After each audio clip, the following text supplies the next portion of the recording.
You say sorry first, always. Even when you did nothing wrong. You are the one who senses the shift in someone's mood from across a room and immediately begin adjusting yourself to manage it.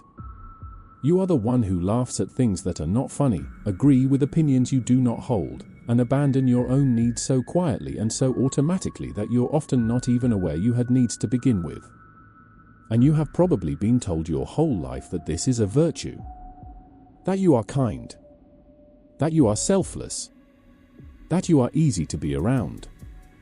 And maybe part of you has always known that those descriptions, however warmly intended, do not quite capture what is actually happening when you do those things. Because kindness feels like a choice. And what you do does not always feel like a choice. It feels like something that happens before you have time to decide. A reflex. An automatic adjustment that your body makes the way it makes you flinch before you have consciously registered the threat. There is a name for this. Pete Walker, a psychotherapist and trauma specialist, identified it as the fourth survival response alongside the three that almost everyone knows. Fight, flight, freeze, and fawn. The fawn response is the least discussed of the four and the most common in survivors of chronic emotional abuse. And by the end of this video, the way you understand yourself and the way you understand your history is going to shift in a direction that is uncomfortable and necessary in equal measure. Pete Walker developed the concept of the fawn response through decades of clinical work with survivors of childhood trauma, particularly those who grew up in households where emotional safety was conditional.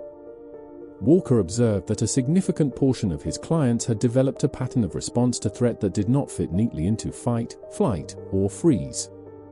They did not fight. They did not run. They did not go still. They went toward the source of the threat and tried to make it comfortable. They appeased. They accommodated. They read the room with extraordinary precision and then reshaped themselves to fit what they read. Walker named this the fawn response after the behavior of a fawn in the presence of a predator, going soft and non-threatening as a survival strategy. And the critical word in that description is survival. Not kindness. Not generosity. Not warmth. Survival. The fawn response is not a personality trait. It is not a character strength or weakness. It is a nervous system strategy developed under specific conditions. Specifically conditions in which the people who were supposed to be safe were also the source of threat, and in which making those people comfortable was the most reliable way to reduce that threat. If you grew up in a household where love was conditional, where a parent's mood determined your safety, where expressing your own needs was met with punishment or withdrawal, your nervous system learned something very specific. It learned that shrinking works. The fawn response in practice looks like a very specific cluster of behaviors.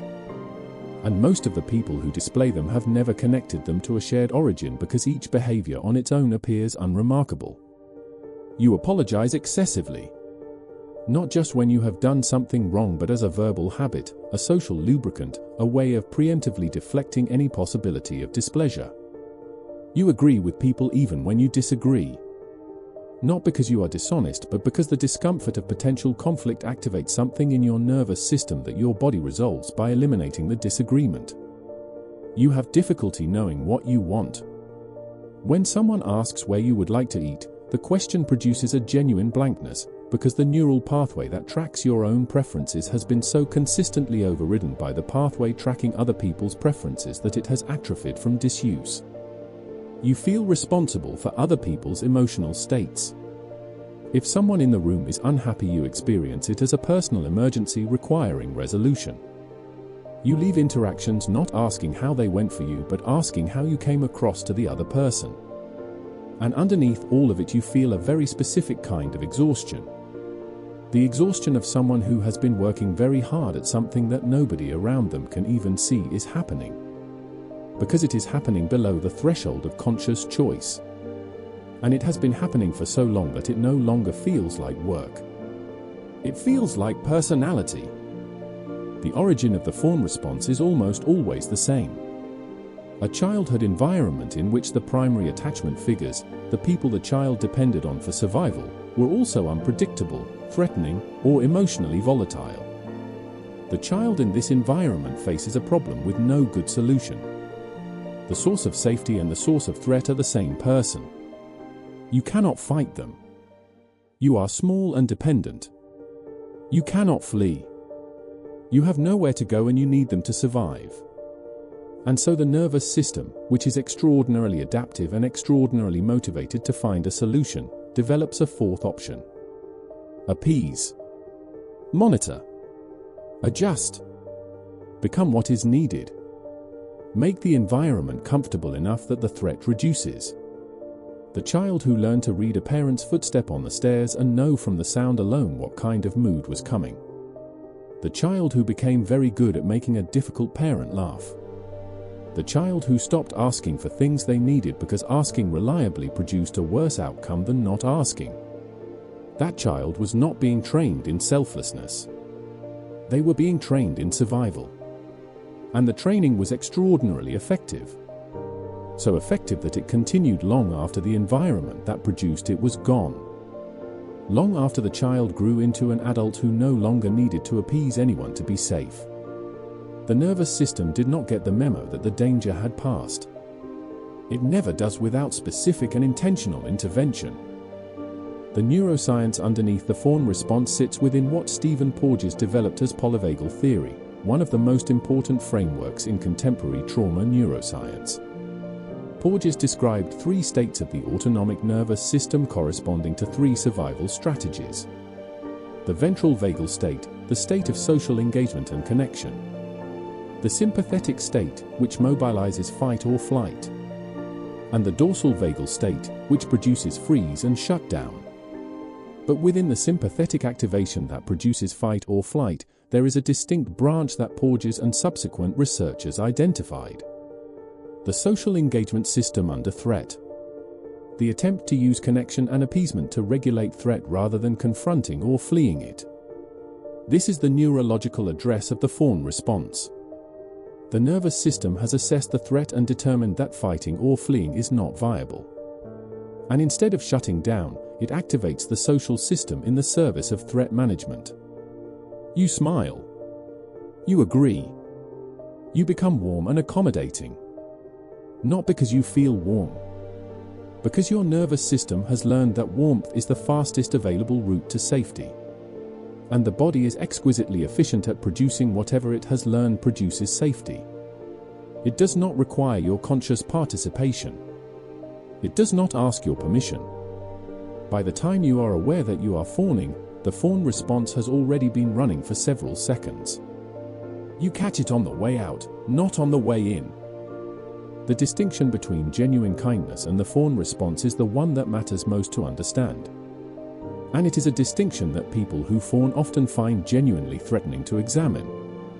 Because the fawn response has been so thoroughly integrated into the person's sense of self that questioning it can feel like questioning whether they are a good person. But the distinction is not about the behavior. It is about the origin and the freedom of the behavior. Genuine kindness is chosen. It comes from a place of sufficiency. You have enough, you are safe enough, and from that position you extend something outward. The fawn response is not chosen. It comes from fear of what happens if you do not accommodate. You agree not because you have considered and found agreement, but because disagreement activates a threat response that your body resolves by eliminating the disagreement before it can be spoken. The practical test of which one is operating at any given moment is simple. Can you stop? If someone asks you for something and you feel a genuine freedom to say no, to disappoint them, to let the discomfort of their disappointment exist without immediately working to resolve it, that is kindness operating from freedom. If the thought of saying no produces a physical anxiety response, a tightening, a rush of preemptive guilt, a compulsive need to explain and justify, that is the fawn response. And the difference between those two experiences is the entire distance between a choice and a reflex. One of the most insidious aspects of the fawn response is the way it becomes invisible to the person running it. Not just to others. To themselves. Because the fawn response is not experienced as a response. It is experienced as personality. You do not notice yourself fawning the way you would notice yourself running or freezing. You simply experience yourself as someone who is considerate, who prefers harmony, who does not like conflict. These self-descriptions are not inaccurate exactly. The behaviors they describe are real. What is missing is the understanding of why. You do not prefer harmony because you have thought about it and concluded that harmony is preferable. You prefer harmony because conflict was historically dangerous and your nervous system has organized itself around its prevention at any cost. And the cost is significant. Walker described how chronic fawners develop a severely underdeveloped sense of their own identity, needs, preferences, and emotional reality. Not because those things do not exist, but because they have been so consistently subordinated to the task of managing other people's emotional states that they have never had space to develop fully. You know what everyone else in the room is feeling with remarkable precision. You often have very little idea what you yourself are feeling, because tracking your own internal state was never the priority. Keeping the external environment safe was. And those two tasks, it turns out, are very difficult to do simultaneously. The relational consequences of the fawn response follow a pattern that is remarkably consistent across clinical presentations. The person who fawns is extraordinarily easy to be with in the short term and extraordinarily difficult to know in the long term. Because the version of themselves they present in relationships is calibrated to what the other person seems to need, not to who they actually are. And this creates a specific problem in intimate relationships. The fawn response produces a kind of relational invisibility. The partner of a fawner often reports feeling, after months or years together, that they do not genuinely know this person. What they actually think. What would actually make them happy. And the fawner, when confronted with this, often cannot answer. Not because they are being evasive, because the question has no readily available answer. The infrastructure for knowing and expressing their own needs was never fully built. And underneath this relational invisibility sits something the clinical literature is very consistent about. Resentment. The fawner who has spent years accommodating and shrinking accumulates a quiet and largely unacknowledged resentment they often cannot name because the narrative they hold about themselves is one of genuine willingness.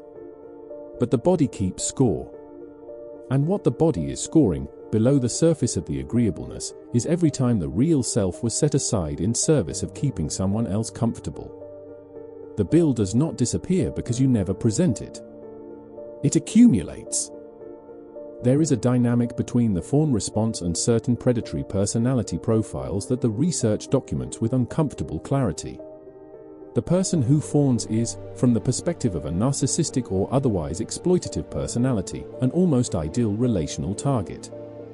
Not because they are naive or weak, but because the specific skill set the fawn response develops, reading emotional states with precision, anticipating needs before they are expressed, resolving conflict through accommodation, making others comfortable at personal cost, is exactly the set of behaviors that an exploitative person benefits from most.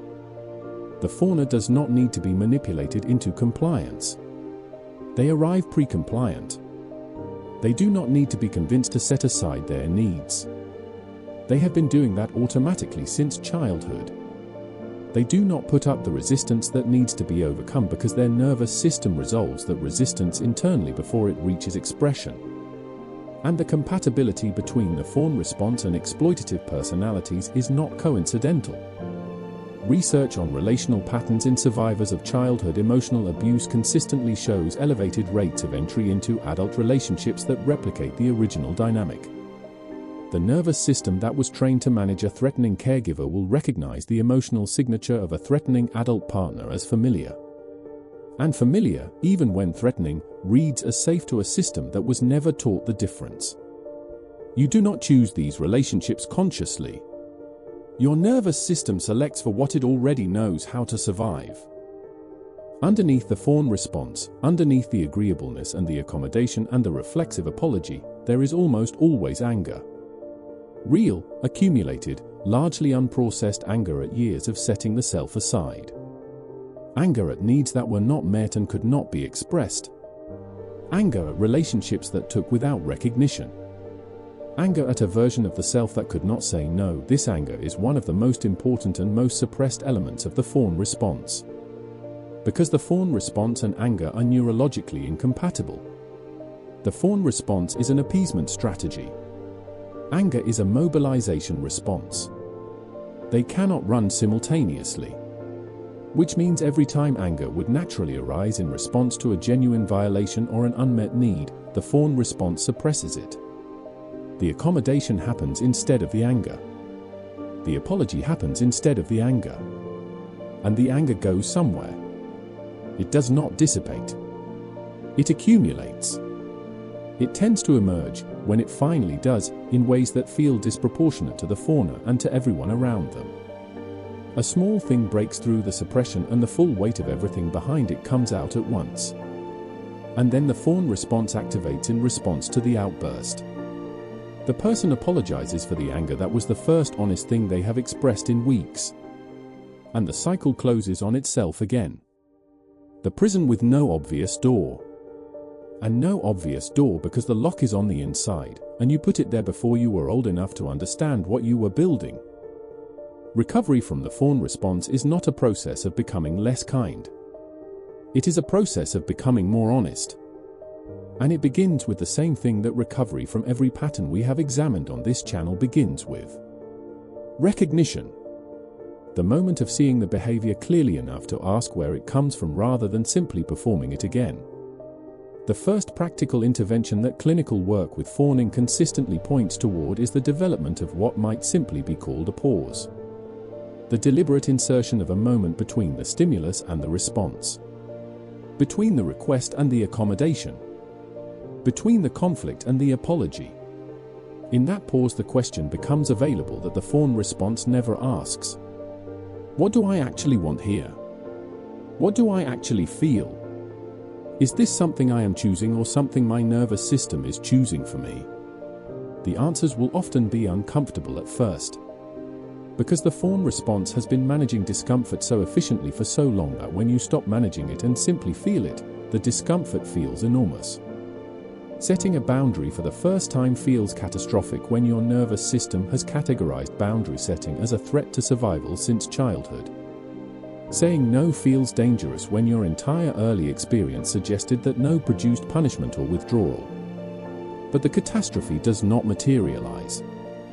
And every time it does not materialize, the nervous system updates its threat assessment slightly. This is the arc of recovery. It is slow. It is real. And it requires more courage than almost anything else, from people who have been told their whole lives that accommodating everyone is the same as being good. What the fawn response reveals, when you look at it clearly, applies far beyond the clinical category of trauma survivor. It is a window into how the nervous system prioritizes threat management over authenticity under conditions of sustained insecurity. And the conditions that produce it are not rare. They are not extreme. They are the conditions of any environment, in childhood or in adult life, where love and safety felt conditional. Where you had to earn consistency. Where being yourself carried a cost. Most people, if they are honest, can identify periods of their life where they fawned. Where they said yes when they meant no, where they made themselves smaller to fit a space someone else was controlling. The fawn response as a clinical presentation is an extreme version of something that exists on a spectrum in most people. And recognizing it in yourself, at whatever level of intensity it exists, is not a diagnosis of damage. It is a map. A map of what your environment required of you and what it cost you to provide it. And maps are useful not because they tell you where you are stuck, but because they show you that where you are stuck is not where you were born. It is where you were trained. And what was trained can, with patience and with practice and with the specific kind of courage that looks like nothing from the outside, be retrained. This has been the ECHO principle. We map the unseen blueprints of human behavior. You were not too much. You were not too little. You were a nervous system doing exactly what it had learned to do in an environment that should have taught it something different. We will see you in the next one.